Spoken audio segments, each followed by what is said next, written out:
കഴിഞ്ഞ വെടി കഴിഞ്ഞ കേന്ദ്ര കമ്മിറ്റിയിൽ തന്നെ ഈ കോക്രോച്ച് പാർട്ടിയുടെ സമരത്തെക്കുറിച്ചും ഇതിനെക്കുറിച്ചും പുള്ളിയൊക്കെ വിലയിരുത്തലുണ്ടായി. ഈ സമരത്തിന് നേരിട്ടെത്തി തന്നെ ഐക്യദാർഢ്യം പ്രകടിപ്പിക്കുന്നു. എന്താണ് 20-ാം തീയതി പാർലമെന്റിലേക്ക് മാർച്ച് നടത്തുന്നതിന് തീരുമാനിച്ചിരിക്കുകയാണ്. ആ മാർച്ചിന് ഐക്യദാർഢ്യം പ്രകടിപ്പിക്കുന്നതിന് വേണ്ടിയാണ് വന്നത്. അതില് നമ്മളെ കഴിയുന്ന രീതിയിൽ വിദ്യാർത്ഥികളെ യുവജനങ്ങളെയും ഡൽഹിയിൽ നിന്ന് മാത്രമല്ല പുറത്തു നിന്നും കൂടി പങ്കെടുപ്പിക്കാൻ ശ്രമിക്കും എന്ന് ഉറപ്പ് നൽകാൻ വേണ്ടി വന്നു. എംപിമാരടക്കം ഇടത് എംപിമാരടക്കം ഇതിൽ പങ്കാളികളാകും. മാർച്ചില് യുവജനങ്ങളാണ് ഇത് നയിക്കുന്നത്. ഇവിടെ SFI ഉണ്ട്, DYFI ഉണ്ട്. ഇവിടെ എംപിമാർ ഉണ്ടെങ്കിൽ നിശ്ചയമായിട്ടും അവരും പങ്കെടുക്കും. ആ ഒരു സംശയമില്ല കാര്യത്തില്. അപ്പോഴേ സഖാവ് ഈ പ്രത്യേക കേന്ദ്ര കമ്മിറ്റി യോഗം നടന്നു. ഇപ്പം സഖാവ് സംസാരിച്ചു എന്നാണ് അറിഞ്ഞത്. അപ്പൊ എന്തൊക്കെ കാര്യങ്ങളാണ് പ്രധാനമായും ഇനി മാറുക? എന്റെ ചങ്ങാതി അവിടെ പറഞ്ഞ കാര്യം ഞാൻ പുറത്തു പറയും. അപ്പൊ ഈ അദാനി വിഷയമായിട്ട് ബന്ധപ്പെട്ട് LDF അല്ലേ കരാർ കൊടുത്തെന്നുള്ള ഒരു രീതിയിലുള്ള ഒരു ആഖ്യാനം കൂടി ഉണ്ട്. അപ്പൊ അതിനകത്ത് എന്താ പറയുന്നത്? ഈ തൂത്തുക്കുടി ടെർമിനലുമായി ബന്ധപ്പെട്ട് കാര്യം ഉന്നയിച്ചിരുന്നു. ഇത് 1956 കമ്മ്യൂണിസ്റ്റ് പാർട്ടിയുടെ തൃശ്ശൂർ സമ്മേളനത്തില് ചേർന്നപ്പോ അവിടെ കേരളത്തിന്റെ ഉണ്ടാകാൻ പോകുന്ന പുതിയ കേരളത്തിന്റെ വികസനത്തെക്കുറിച്ച് പറഞ്ഞ പ്രൊജക്റ്റാണ്. അന്ന് വേറെ ആരും ചിന്തിച്ചിട്ടുണ്ടെന്ന് എനിക്ക് തോന്നുന്നില്ല. അപ്പൊ അതുകൊണ്ട് CPM-നെ സംബന്ധിച്ചിടത്തോളം വളരെ പ്രധാനപ്പെട്ട കേരളത്തിന്റെ വികസനത്തിന് ആവശ്യമായിട്ടുള്ള ഒന്നാണ്. അതിന് ഞങ്ങൾ ഉണ്ടാക്കിയ രീതി എന്താണെന്ന് വെച്ചാൽ, തുറമുഖം നമ്മൾ നേരിട്ടുണ്ടാക്കും. എന്നിട്ട് നടത്തിപ്പ് നമുക്ക് പറ്റൂല, മറ്റു വിദേശ കമ്പനികളോട്ടൊക്കെ ബന്ധം വേണം. അതിന് ടെൻഡർ വിളിച്ചു കൊടുക്കും. അപ്പൊ അതിൻ്റെ നേട്ടത്തിൽ നല്ലൊരു പങ്ക് കേരളത്തിനും കിട്ടും. ഇത് മാറ്റിയത് ഉമ്മൻചാണ്ടിയാണെന്ന് കരാറുറപ്പിട്ടത് LDF അല്ല. ഞങ്ങളതിനെ കടൽക്കൊള്ളെന്ന് വിളിച്ചു. കാരണം വെച്ച് കഴിഞ്ഞാലേ പണം നമ്മൾ മുടക്കണം. 2014 അപ്പോ നമ്മൾ കടൽക്കൊള്ളെന്ന് വിളിക്കാൻ കാരണം എന്താ? പണം മുടക്കുന്നത് കേരള സർക്കാർ 70% പണം. പക്ഷെ 30 വർഷത്തേക്ക് അതിൽ നിന്ന് ഒരു നേട്ടവും ലാഭവിഹിതവും സംസ്ഥാന സർക്കാരിന് കിട്ടില്ല. എങ്കിലും പിന്നെ എന്താ നിങ്ങൾ നടപ്പാക്കാൻ പോയേ എന്നുള്ള നിങ്ങൾ ചോദിച്ചത്. ഇലക്ഷന് മുമ്പ് ഇലക്ഷൻ മാനിഫെസ്റ്റോയിൽ തന്നെ പറഞ്ഞു, ഞങ്ങൾക്ക് ഇതിനോട് എതിർപ്പുണ്ടെങ്കിലും ഈ കരാറുമായിട്ട് ഞങ്ങൾ മുന്നോട്ട് പോകും. കാരണം അക്കാലത്ത് അദാനി കൊളച്ചിലില് അവിടെ തുറമുഖത്തിന്റെ നിർമ്മാണത്തില് ബന്ധപ്പെട്ടുകൊണ്ടിരിക്കുന്ന കാലമാണ്. അപ്പോ ഇവിടെ കേസ് ഒപ്പിട്ട് വെച്ചിരിക്കുന്ന കരാറില് 1-2 വർഷം കേസുമായിട്ട് പോയിട്ടുണ്ടെങ്കിൽ ഇപ്പോൾ കേരളത്തിന് സാധ്യത പോവില്ലേ? അതുകൊണ്ട് സമ്മതിച്ചു. അധികാരത്തിൽ വന്നു. 10 വർഷം തുറമുഖ വികസനത്തിന് എന്തൊക്കെ ചെയ്യാൻ പറ്റുമോ ചെയ്തു. UDF അട്ടിമറിക്കാനാണ് നോക്കിയത്. അവിടെ സമരമൊക്കെ നടത്തിയിട്ട് ഇപ്പോ പുതിയ സർക്കാർ വന്നു. അപ്പോഴാണ് ഈ കൊള്ളയുടെ ഒരു വലിപ്പം മനസ്സിലാവണേ നമുക്ക് പോലും കൃത്യമായിട്ട്. എന്താ അത്? ഇത് ലാഭമല്ല, എൻ്റെ ഓഹരിക്കുണ്ടായ ക്യാപിറ്റൽ ഗെയിൻസ് ആണ്. 25,000 കോടി രൂപയുടെ ക്യാപിറ്റൽ ഗെയിൻസ് ആണ്. അതിൻ്റെ പാതി കൊടുത്ത് 49% MSC വാങ്ങുകയാണ്. അതിന് കേരളത്തോട് അനുവാദം മേടിക്കുന്നില്ല. ഇതെങ്ങനെയാണ് ഇനി പ്രവർത്തിക്കുക എന്നുള്ള ധാരണയിലെത്തുന്നില്ല. എന്ന് മാത്രമല്ല, ഇങ്ങനെ തുറമുഖം എടുക്കുന്ന കമ്പനിക്ക്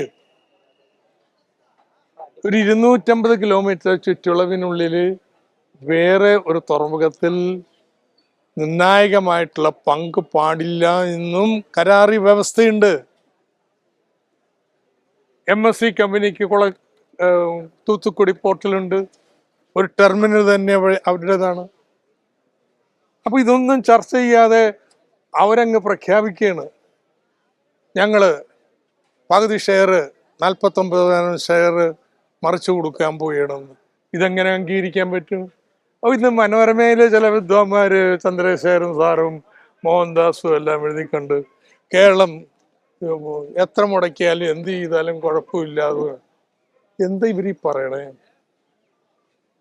ഞാൻ പറയാ അവർക്കിത് ആവശ്യമുണ്ട്, ഞാൻ തള്ളിക്കളയുന്നില്ല.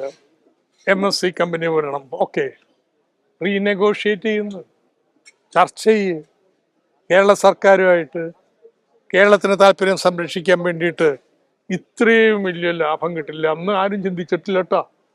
ഇന്ന് വിഴിഞ്ഞം ഏറ്റവും പ്രമുഖ തുറമുഖമായി മാറിക്കഴിഞ്ഞിരിക്കുന്നു. ഇത്ര പെട്ടെന്ന് വരും ഈ മാറ്റം എന്നൊന്നും കരുതിയിട്ടില്ല. ഇന്നെല്ലാം അറിയാലോ, കേരള സർക്കാരിന് അനുവാദം കൂടിയേ തീരും. അപ്പൊ റീനെഗോഷിയേറ്റ് ചെയ്യട്ടെ, ചർച്ച ചെയ്യട്ടെ എന്ന്.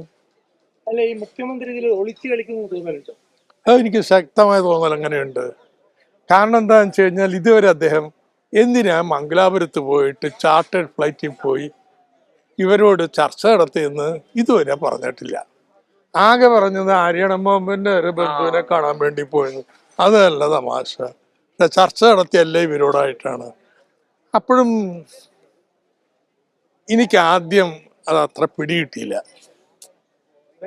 കേരള സർക്കാരിന് അനുവാദം വേണമെന്നുണ്ട്, പക്ഷെ കേരള സർക്കാർ അനുവാദം കൊടുക്കൂല എന്നൊരു നിലപാട് ഇതുവരെ സ്വീകരിച്ചിട്ടില്ല. ഒത്തുതീർപ്പിൽ കൊണ്ടുപോകുന്ന അറിയാം.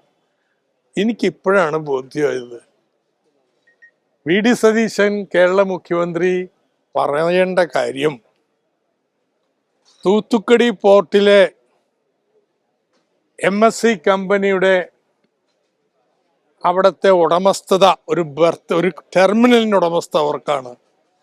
അക്കാര്യം ചർച്ച ചെയ്തിരുന്നു, അത് സംബന്ധിച്ച് ധാരണയിലെത്തിയിരുന്നു. ഇതാ പറയേണ്ടത്.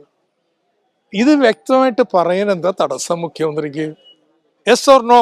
അദ്ദേഹം എന്താ ഒക്കെ പഠിച്ചിട്ടുള്ള ആളല്ലേ, നിങ്ങൾ കൃത്യമായിട്ട് പറഞ്ഞാൽ പോരെ, നമുക്ക് പിന്നെ ബാക്കി കാര്യം ചർച്ച ചെയ്യാം. പക്ഷെ അത് പറയാതെ ഈ ഒളിച്ചുകളി ഉണ്ടല്ലോ, അധികം നാൾ കൊണ്ടുപോകാൻ പറ്റും. അപ്പൊ തിരിച്ചൊരു ചോദ്യം, ഈ ഒളിച്ചുകളി അപ്പൊ എല്ലാ നേതാക്കൾക്കും ബാധകമല്ലേ?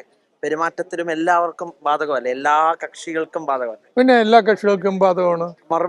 പ്രതികരണം ചോദിക്കുമ്പോൾ ഒളിച്ചോടുന്നതും ശരിയല്ലല്ലോ. ഞാൻ ഒളിച്ചോടിയോ? അല്ലല്ലോ, മറ്റു നേതാക്കൾ പിണറായി വിജയൻ അല്പസമയം ഇല്ലെന്ന്. ചിലപ്പോ ചിലർക്ക് അത് പറയാനായിട്ട് ഒരു മനസ്സുണ്ടാവില്ല, അല്ലെങ്കിൽ ഇതുണ്ടാവും. പക്ഷെ ഞങ്ങളും അവരും തമ്മിലൊരു വ്യത്യാസമുണ്ട്. അദ്ദേഹം ഇപ്പൊ മുഖ്യമന്ത്രിയാ, നമ്മൾ ഇവിടെ പുറത്ത് നിൽക്കുന്ന ഒരു പൗരൻ മാത്രമാണ് കേട്ടോ. അതുകൊണ്ട് എനിക്കിപ്പോ നിങ്ങൾ വന്ന് ചോദിക്കുമ്പോ ഇപ്പൊ എന്തിനാ CPM ഒരു അടിപൊളി മാറ്റം വേണ്ടേ? ഞങ്ങള് മാറ്റിക്കോളാം, ഒരു പ്രശ്നവും ഇല്ല. ഇത് വലിയ പ്രയാസമുള്ള കാര്യമല്ല. ആദ്യത്തെ ഒരു മാസത്തിനുള്ളിൽ തന്നെ 2 കേസ് വന്നിരിക്കുന്നത്. നിങ്ങള് അതിന്റെ കാര്യം മറന്നോ? നമ്മുടെ ലോ ആൽക്കഹോൾ ബിവറേജസിന്റെ കാര്യം അത് തീർന്നിട്ടില്ല. പിന്നെ രണ്ടാമത്തേത്, ഈ റേറ്റിലാ പോണെങ്കിൽ ഞങ്ങൾ അധികം ബുദ്ധിമുട്ടേണ്ടി വരില്ല കേട്ടോ. ഒരു കാര്യം കൂടി, ഈ വിഴിഞ്ഞം പദ്ധതിയെ സംബന്ധിച്ചാൽ വിഴിഞ്ഞം നല്ല CPM-ൽ 2 അഭിപ്രായമുണ്ട് എന്ന രീതിയിൽ. കാരണം ഒരു അങ്ങനത്തെ പ്രതികരണങ്ങൾ കേന്ദ്ര കമ്മിറ്റി അംഗങ്ങളായ ശൈലജയിൽ വരുന്നു, സീമ ടീച്ചറുടെ അടുത്ത് വരുന്നു, അതുപോലെ EP ജയരാജന്റെ അടുത്ത് വരുന്നു, മുഖ്യമന്ത്രിയുടെ അടുത്ത്, പ്രതിപക്ഷ ഇവരുടെ അടുത്തൊന്നും വന്നായിട്ട് ഞാൻ കാണുന്നില്ല. എന്താ ശൈലജ പറഞ്ഞ്? ഞാൻ കേട്ടത്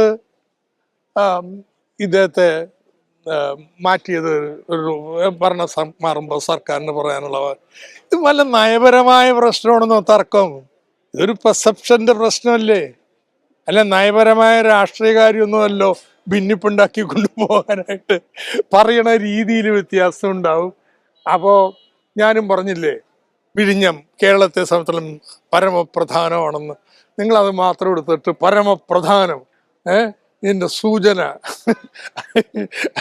ഇത് അദാനിയുമായിട്ടൊരു ഡീൽ ഉണ്ടാക്കാനാണ് എന്നൊക്കെ പറഞ്ഞാൽ തോറ്റുപോകത്തേ ഉള്ളൂ.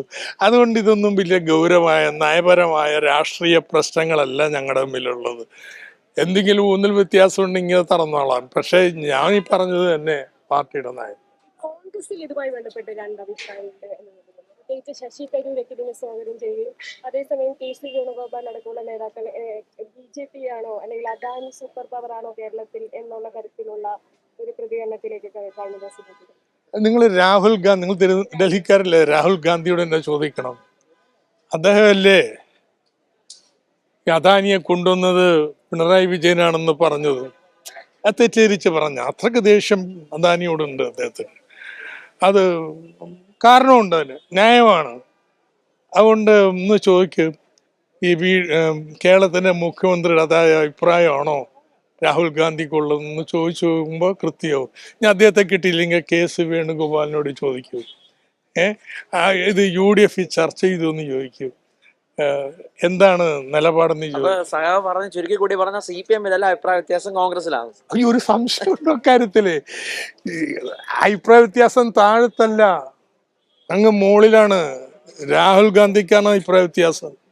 രാഹുൽ ഗാന്ധിയുടെ നിലപാട് അദാനിയെ കുറിച്ചുള്ളത് ബാക്കിയുള്ളവർക്ക് പറയുന്ന പോലെയല്ല.